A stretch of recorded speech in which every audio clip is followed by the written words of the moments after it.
Thank you all very, very much. Thank you. Very, very kind of you. Such a warm welcome. Thank you. And Conrad, thanks. I'm honored to be here. I whispered to Conrad, I also look okay in an Aloha shirt as well. Thanks for the introduction, and thanks for inviting me here today. Ambassador Fujisaki, always great to see you.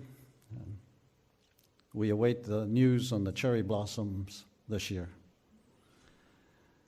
Mark Pachter, thank you for hosting us here in this beautiful facility. Christine Sato Yamazaki, Chair of the National Veterans Network. Christine, thanks for your diligence and the work of your group to commemorate a group of extraordinary American soldiers, and with you, Grant Ichikawa and Gerald Yamada here as well. So thank you for that work. Other distinguished guests I may have missed, ladies and gentlemen, I can't think of a more fitting place to hold this day of remembrance than the Smithsonian's National Museum of American History. I say that in the wake of a remarkable ceremony that occurred on 2 November 2011, a uniquely American celebration of patriotism, loyalty, courage, honor, dedication, and sacrifice. It was a ceremony that celebrated one of the great chapters in the epic story of our nation's history. That chapter happened to be our story, Americans of Japanese ancestry. And that story touched so many lives in important ways, including my own. As best I can tell, my parents were married for 62 years. And as best I can recall, their wedding was in December. This is about their wedding, not the legitimacy of my birth. Because you see, they never celebrated their wedding anniversary until my brother and my sister and I and our families threw them a golden celebration on what we thought was their 50th wedding anniversary. You see, they were married on either 6 or 7 December. We never figured it out. And as we learned bits and pieces over time, they had spent one 6 December celebrating their anniversary, partying all night as a young married couple with great friends on the Anahola Beach on my home island of Kauai. And then early the morning of 7 December 1941, they were headed home when Pearl Harbor was attacked. And horrified and superstitious, they never celebrated another wedding anniversary for the rest of their lives, except that golden ceremony that we kids insisted on. An ancient Chinese proverb reminds, I hear and I forget. I see and I remember. I do and I understand. 3 simple declarations. I hear and I forget. I see and I remember. I do and I understand. The attack on Pearl Harbor engendered fear, paranoia, suspicion, anger, and injustice. The world was in danger, to be sure, and the lives of freedom-loving people everywhere were suspended in time, including Americans of Japanese ancestry in this country. In all my years in the military, I can find no better, no more compelling, and no more inspiring story of what it means to be an American than the stories and the battle histories of the 100th Infantry Battalion, the 442nd Regimental Combat Team, and the Nisei veterans of the Military Intelligence Service. I don't think the military will ever form units like this ever again. And so their performance in battle is likely never to be repeated. In my opinion, certainly never to be outdone. These were not just good units, nor merely unique ones because of their ethnic homogeneity. They were premier warfighting units, ranking among the very best warfighting formations in the history of the United States Army. The legacy of those who served in those units is a tradition of patriotism, loyalty, courage, honor, dedication, and sacrifice. Attributes that are as old as the American Revolution. You see, theirs is an American story. Capturing and preserving as many details of this American story is an important and noble mission. When my grandchildren and their children no longer have Japanese surnames, 5 granddaughters and 2 grandsons. The 2 grandsons have wonderful Irish surnames. No longer have Japanese surnames and look less and less like me. I want them to know, to remember, and to understand that their histories include choices made by brave men and women who left what little security they had in the old country to come to this great new country where they were permitted to have hopes and dreams, and who came to believe that with dignity, hard work, and respect for others, they could achieve anything. At least those were the lessons they imparted to me. And as part of their history, I want my grandchildren to know that at a point in its American journey, this community of Americans of Japanese ancestry came under suspicion for circumstances not of their doing, and that a large number of them were forced from their homes and businesses to relocate to tar paper and wood prisons in some of the most remote and bleak locations in our country. I want them to understand that these American citizens were strong enough to endure such injustice with dignity, awaiting a day when our country would acknowledge its mistakes, which it has. Only a great nation can do this, and our great nation has, from the highest office in the land. And rather than rebelling, these Americans who loved this nation as much as anyone else complied with those orders. Despite deep disbelief, disappointment, and anger, they even sent their sons to help save our nation in time of war. I want my grandchildren to understand that some of the boys who went to war with these units volunteered from the very camps where they had been imprisoned. But by doing so, they helped remove all doubt about the loyalty and citizenship of their families and their friends. I want my grandchildren and their children not to just hear about these men. I hear and I forget.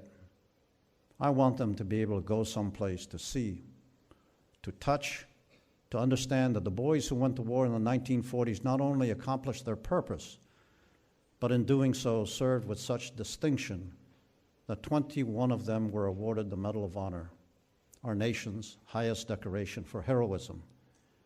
8 of them from a single battalion, the 100th Infantry. No other regiment in U.S. Army history has this distinction for size and length of service. I want my grandchildren to be able to see as many of those medals as is possible in one location, placed in context with the rest of each unit's battle history, so they can understand that these 21 were not the only heroes on those battlefields on those days. We must seek to tell the entire story accurately. And I want my grandchildren to understand that on a chilly day in November 2011, the Congress of this great nation presented to each member of the 100th Infantry, each member of the 442nd Regimental Combat Team, and each Nisei member of the Military Intelligence Service, living or deceased, the Congressional Gold Medal on behalf of the people of the United States of America.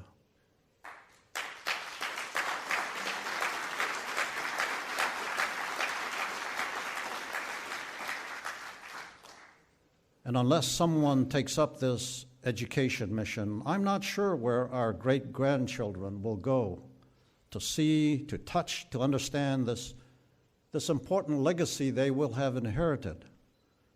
These are our stories and our legacy to preserve. Stories about our fathers, our grandfathers, our brothers, our uncles, our cousins, our friends. They are ours. The legacy they bequeath to us is our legacy, to preserve, to honor, to perpetuate, long after all of them are gone. Their actions change the way we live our lives. I, for one, would never have had the opportunity to serve as a chief of my army had they not purchased back from me my right to compete without any question about my loyalty or my citizenship. Yes, 70 years ago tomorrow, Executive Order 9066 was issued. And with that order, nearly 120,000 people of Japanese ancestry, men, women, and children, more than 60% of them American citizens, were sent to war relocation camps in desolate and remote locations in this country with names like Tule Lake, Gila River, Heart Mountain, Jerome. Forced from their homes and businesses, uprooted from their communities, many were declared enemy aliens and incarcerated in those shacks I described, surrounded by barbed wire, guarded by American soldiers. But those shameful facts, again, are not the only important part of this chapter of our history. Here's what's also important. Those quiet men who went off to serve in those heralded units, small in stature, performed the most unbelievable acts of bravery. I can only guess at their capacity to absorb the punishment of combat and the stings of battle. I can only do that by surveying the awards presented to one Puka Puka and Go for Broke. Members of these units received more than 18,000 individual awards from September 1943 to September 1945, 2 years, including, as I've mentioned, 21 Medals of Honor, but also 52 Distinguished Service Crosses, 560 Silver Stars, over 4,000 Bronze Stars, a staggering 9,486 Purple Hearts for combat wounds, and an unprecedented 7 Presidential Unit citations. No other regiment in nearly 237 years of U.S. Army history has amassed an equivalent battle record, nor is it likely that any other regiment will match this performance, ever. Members of the Military Intelligence Service were equally valorous. The highly classified nature of their wartime missions masked its existence. No one knew they existed. Masked its existence throughout the entire war and for decades thereafter. And to this day, the MIS has never been fully recognized for its accomplishments. Things like linguist supports leading to the aerial ambush of Admiral Yamamoto over the Pacific Ocean. Things like enabling Merrill's Marauders' tremendous successes in Burma, intel preparation of the battlefield for General MacArthur's brilliant island hopping campaign, contributing to our seizure of the strategic initiative during and after the Battle of Midway. You name the campaign, you name the landing, you name the battle. MIS was there.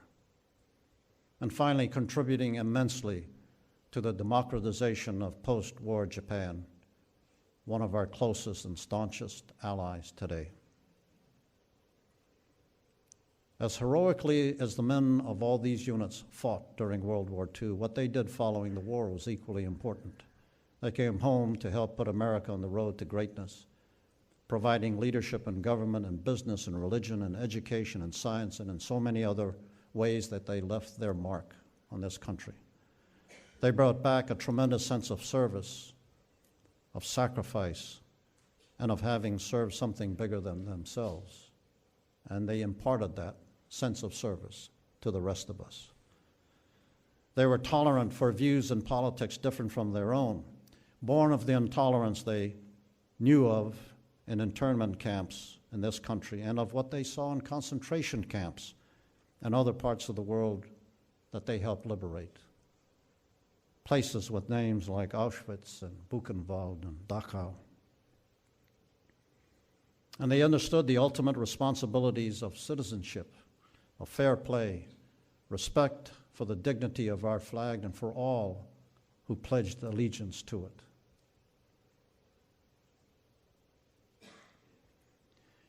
In May 1998, when I was still serving as commander of U.S. Army Forces Europe, I had occasion to attend Memorial Day services at Margraten, the Netherlands, where 8,301 Americans lie buried. To this day, U.S. general officers attend memorial services at one of the American cemeteries in Europe at the end of May, either in the United Kingdom and France, the Netherlands, Italy, Luxembourg, other places. What is unique about this cemetery is that each grave has been adopted by a family from Margraten or the surrounding community. Now, throughout the year, each family visits and cares for its American grave individually, but on Memorial Day, most all of them show up in their Sunday finest to visit their American and to hear the American general deliver the traditional Memorial Day address. If you had accompanied me, you would have seen 3 generations of Margrateners paying homage to their Americans. Grandparents, adult children, and now grandchildren.